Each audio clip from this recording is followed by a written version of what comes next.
Okay, this is smut. This is 18 plus. I did not know that going in. Sure, the cover image is suggestive, but to be fair, in my defense, there are a lot of manhwa series cover images that look suggestive with not even an ounce of romance in them. Anyway, it's not like I care if there's any sexy stuff in it. I just like to know going into reading a series because I try to read things in categories, and there are different things to review in a series like this. Smut is not what I was expecting to read and review, but you know what, not a big deal overall. I just want to make sure I touch on certain points. Anyway, this series, The Hate Trap, or I'm Confined with the Male Leads Who Hate Me, is a transmigration villainous reverse harem game story based on a complete light novel from 2022 that has 2 volumes. At the time of reading this, there were 10 chapters, but once this video goes up, there will most likely be more. When I actually did look this up, I found that the official translation is on the website Listen, I hope I pronounced that correct, and everything there does show this is an adult series and that it is uncensored. Even the thumbnails for the chapters are not safe to show. For the most part, it looks like this series began releasing early December and the chapters are uploaded on Saturdays. Since this is smut or spice, whatever you want to call it, I do feel that I need to discuss the level of explicitness happening here so that you know if it's what you're looking for. Starting with the smut level, how much is actually going on here? I would put this at a high level as every chapter does have some form of sexual content. The explicit level of it, again, I would say high, you're seeing everything. Where I read it, one of the tags labeled it borderline H, and yeah, it essentially is. Not fully there, but it is close. As for consent, this is still ongoing, but as of right now, with the 2 partners that the main character has had so far, I would label this as green. Both parties want it, and there's a bit of seduction or just outright asking for it. The first one could be a little questionable, maybe a little bit manipulative, but that would be it. Okay, so just jumping in here to give a bit of additional information since more chapters came out, and there is some stuff that I should address with it. It really didn't change things too much, but some of it was like, damn, okay, make a liar out of me. So I did say that the smut level was high as every chapter had some form of sexual content, and I do still say it is high, but with the most recent chapters, chapter 11 and 12, there is no sexual content. Now, in regards to consent, what I didn't discuss, but I should have, is the temperament of the characters,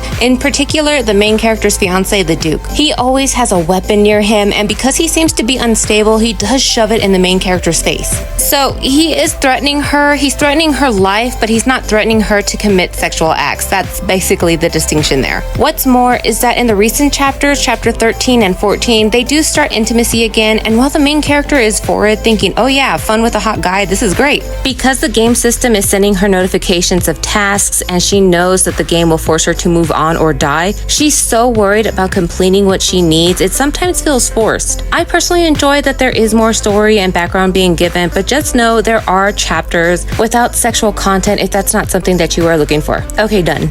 As for the story, slight spoilers here, so if you don't want to know, skip to this time. This takes place in an R-rated game called Who Trapped Our Lady. There are 2 modes to this game, the normal mode where the lead character needs to find who trapped everyone and escape, and the hard mode where the villainous character is the one that's trapped instead. Our main character wakes up as the villainous character in hard mode, which she has not been able to beat, and has to complete the story to find out the truth of why everyone is trapped. Now, while I did not know what this was going in, it did not take long to figure out. Almost immediately, you're given full shots that I've obviously had to cover here, just going through the points of the original game that the main character plays. The website that I used for information did not have anything in the tags to indicate that this was a mature series, but it did say that the plot was focused on an R-rated game, which again, in my defense, I have read stories before based in an R-rated game and there was almost no romance in it. While reading this, I kept thinking about the manhwa series Villains Are Destined to Die, as the main character has to follow the story and she continues to receive system warnings and such as the story goes on.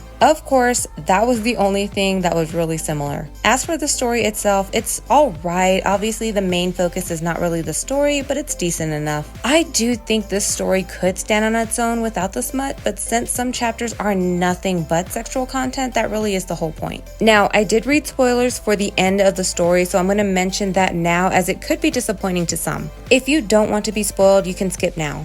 Based on the light novel, this ends with the main character returning to her world and the original villainess returning to her body and all the characters remaining together. Okay, so for my own personal opinion, when the villainous genre really started to explode, I was really hoping for a mature read that did focus on multiple characters. But every mature villainous story that came out mostly just had a very meek main character and an obsessive male lead character who monopolized her. This story, however, is more what I was looking for. The main character here is very forward, immediately accepts what's going on and what she needs to do, and it's not just one character that she is intimate with. I would not call this a romance, but if you're interested in manhwa with nice art, a decent story, and lots of smut, this would not be a bad option at all.